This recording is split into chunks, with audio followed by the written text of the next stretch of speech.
أعوذ بالله من الشيطان الرجيم بسم الله الرحمن الرحيم.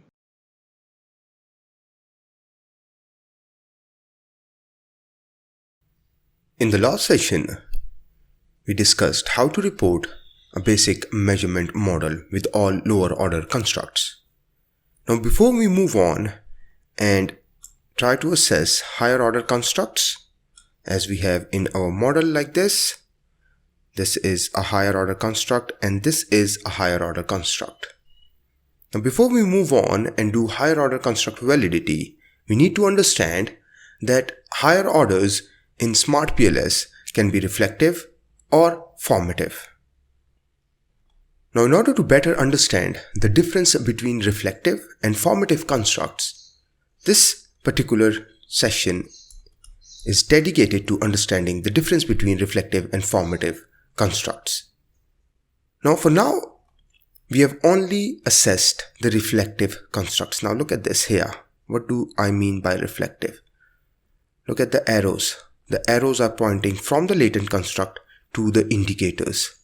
For each one of them here, all these latent constructs are reflective.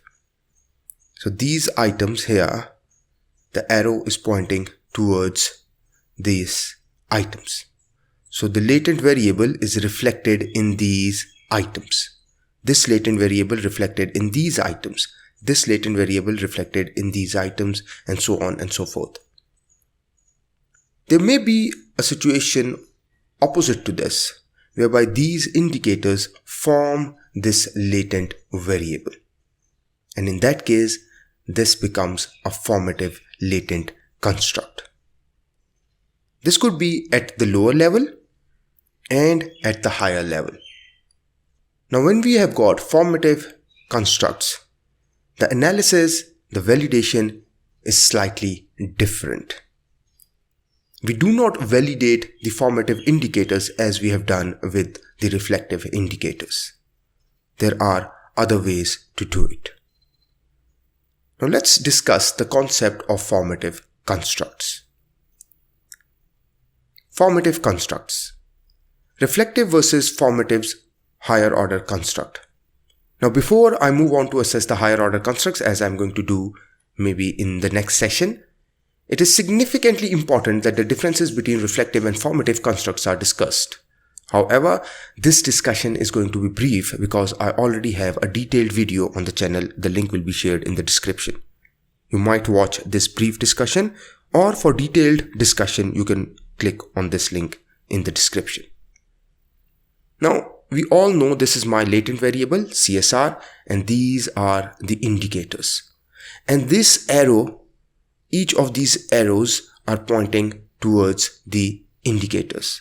So CSR here is reflected in these items. So CSR is a reflective construct. The relationship between the indicators and the underlying construct can be formative or reflective. Latent variables are assessed by observable measures, that is, your indicators. The measurement model describes the relationship between these manifest indicators and the latent construct. Now, measurement models can be reflective or formative. Till now, we have only focused on reflective measurement model or reflective constructs. Now, in reflective models or reflective constructs, the indicators are affected by the latent variable. The arrow is pointing towards the indicators. Whereas in formative models, the indicators define the latent variable. That is, the arrows point towards the latent variable. The indicators form the latent variable. Now, reflective indicators are interchangeable. You can remove one or two or three of the indicators from a reflective latent construct, and it will not affect the content validity of the latent variable. The concept is reflected in the different indicators. Now they share a common theme. However, formative indicators are not interchangeable because each of these indicators contributes a specific meaning to the latent variable.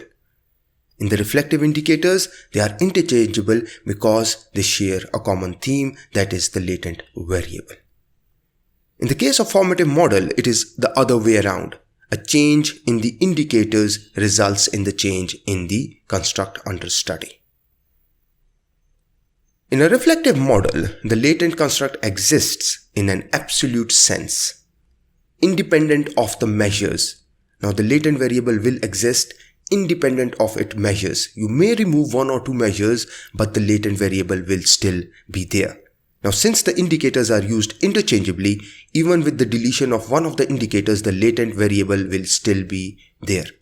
Now, particularly all scales in business and related methodological texts on scale development use a reflective approach to measurement, precisely or more specifically at the lower level. At the higher level, it is suggested that they are probably formative. In contrast, in formative model, the latent construct is dependent upon a constructivist, operationalist, and instrumentalist interpretation by the scholar. For example, the Human Development Index HDI cannot exist as an independent entity. Rather, it is a composite measure of human development that includes health, education, and income. And if you remove either one of them, there is no HDI. Now, earlier I gave an example of CSR. Now, CSR as a reflective construct will exist even if I remove one of the dimensions of CSR. Let's say I remove the economic dimension. Now, still there will be the construct of social responsibility. Moving on, any change in one or more of these components is likely to cause a change in the country's HDI score. In contrast to the reflective model, few examples of formative models are seen in the business literature. A reflective measurement theory is based on the idea that latent constructs cause the measured variables, and the error results in an inability to fully explain these measures. For example, let's say we've got customer commitment that is believed to cause specific measured indicators like willingness to obtain, that is the arrows flowing from customer commitment to your indicators. And this customer commitment causes the willingness to obtain brand X, telling the friends about purchasing brand X, and continuing to buy brand X at a higher price.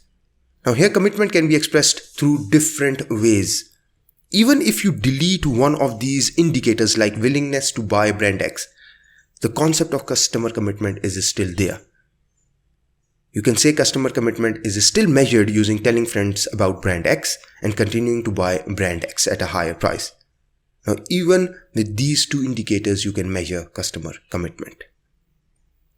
In contrast, a formative measurement theory is modeled based on assumption that measured variables cause the construct. That is, the arrows point towards the latent variable. The error in the formative measurement model is an inability to fully explain the construct. This means that the indicators list must be comprehensive. For example, Social Class Index (SCI) is a composite of one of the educational level, occupational prestige, and income. Now, SCI will not exist if you remove one of these indicators. SCI does not cause these indicators, as in reflective case, but these indicators cause SCI. Now, SCI is measured or formed based on these indicators. In case we remove income as indicator, we cannot call it SCI. It's because SCI is a formative construct. Now, this is reflective, this is formative. Look at the arrows pointing towards the indicators, reflective, pointing towards the latent construct, formative. Here is another example. Diet as reflective. I eat healthy food. I do not eat much of the junk food. I have a balanced diet. Now, even if you remove one of them, you still are measuring diet. However, if you look at these indicators here, balanced diet, exercise, sufficient sleep. Now, these are not replaceable. These are not interchangeable, whereas these are. So if you replace one of them, or if you remove one of them, you do not have health as a latent variable. Now in the next session, I'm going to discuss validating higher order constructs. Thank you very much.